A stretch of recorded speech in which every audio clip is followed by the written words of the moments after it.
तो बच्चों आज के इस वीडियो में हम लोग जेईई मेंस के प्रीवियस ईयर के क्वेश्चन को डिस्कस करेंगे, ठीक है। और आज जो हम लोग क्वेश्चन डिस्कस करने वाले हैं वो जेईई मेंस 2006 में पूछा गया क्वेश्चन है, ठीक है।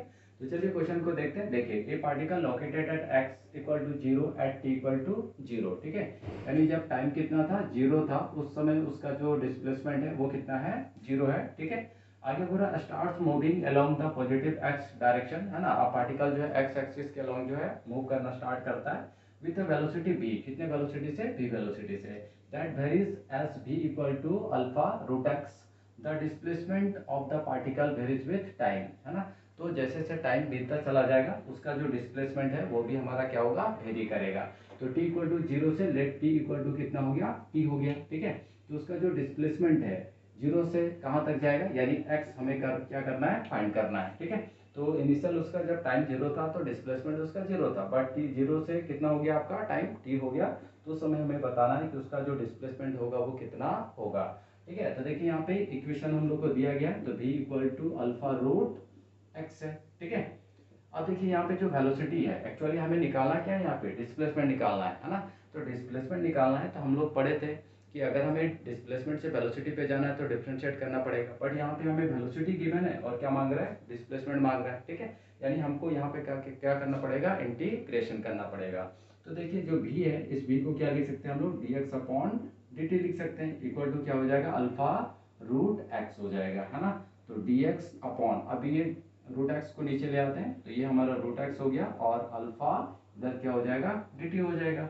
अच्छा, ये जो रूट एक्स है इसको हम लोग क्या लिख सकते हैं, लिख सकते हैं x का power minus one by two और इधर क्या हो जाएगा, dx equal to alpha dt हो जाएगा। क्लियर है। चलिए अब यहाँ से आगे बढ़ते हैं हम लोग और इसको हटाते हैं पहले। देखिए, तो यहाँ से हम लोग आगे बढ़ेंगे और इंटीग्रेशन करना है तो इंटीग्रेशन का साइन लगाएंगे, है ना। x का power minus one by to इधर हो गया dx और इंटीग्रेशन ऑफ अल्फा dt, ठीक है। अब देखिए यहाँ पे लिमिट लगाना है, तो x का लिमिट कितना था, जीरो से कहाँ तक जाना है, तो x फाइंड करना है और t इक्वल टू जीरो से कहाँ तक, तो t इक्वल टू t तक। तो t का लोअर लिमिट जीरो हो गया, अपर लिमिट t हो गया, और x का लोअर लिमिट हमारा जीरो हो गया और कहाँ तक जा रहा है, तो x तक जा रहे हैं और यही x हम लोग को क्या करना है, फाइंड करना है, ठीक है। अब यहाँ से इंटीग्रेट करेंगे x का power minus one by to को, तो देखिए minus one by two plus उसमें वन ऐड हो जाएगा तो क्या आ जाएगा, वन अपॉन टू आ जाएगा, ठीक है।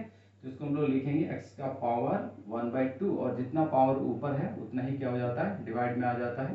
तो ये हमारा हो गया, लोअर लिमिट क्या हो गया, जीरो, अपर लिमिट हमारा क्या है, x है, ठीक है।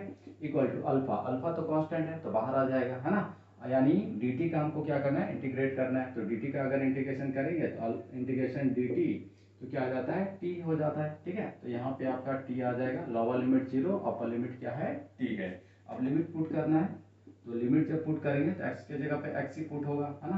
तो x का पावर कितना रह जाएगा, वन बाई टू ही रह जाएगा। अब x के जगह पे जीरो पुट करना है तो माइनस जीरो आ जाएगा, ठीक है, इक्वल टू अल्फा। अब t के जगह पे t पुट करेंगे, है ना, और फिर क्या हो जाएगा, माइनस फिर लोअर लिमिट t के जगह पे, तो लोअर लिमिट कितना है, जीरो, तो यहाँ पे आपका जीरो आ जाएगा, ठीक।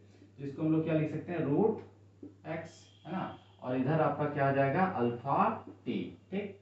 अच्छा, यहाँ पे ये जो टू है ये टू आपका ऊपर आ जाएगा तो इसको हम लोग यहाँ पे बाहर ले लेते हैं, ठीक ना। ये टू को इधर हम लोग बाहर लिख देते हैं, तो यहाँ पे आपका two root x equal to alpha t आ गया। अब स्क्वायरिंग कर देते हैं, क्या करेंगे यहाँ पे, स्क्वायरिंग। तो जब स्क्वायरिंग कर देंगे तो क्या हो जाएगा, देखिए ये आपका फोर आ जाएगा और यहाँ पे एक्स हो जाएगा equal to alpha square t square आ जाएगा, ठीक है, अल्फा स्क्वायर टी स्क्वायर। तो आगे नेक्स्ट यहाँ से हम लोग बढ़ जाते हैं, तो हमें x का निकालना है, तो x इक्वल टू क्या हो जाएगा, ठीक है। तो x इक्वल टू आपका आ जाएगा अल्फा स्क्वायर अपॉन फोर और क्या हो गया, ये आपका टी स्क्वायर, है ना। तो यही हमारा क्या आ रहा है, रिलेशन आ रहा है किसका, डिस्प्लेसमेंट का, किसके रिस्पेक्ट में, तो टाइम के साथ, है ना। तो हमारा जो डिस्प्लेसमेंट है वो क्या हो रहा है, टाइम के साथ यहाँ पे वेरी करेगा। जैसे जैसे हमारा टाइम बदल चेंज होगा वैसे वैसे डिस्प्लेसमेंट भी यहाँ पे क्या होगा, चेंज होगा, ठीक है।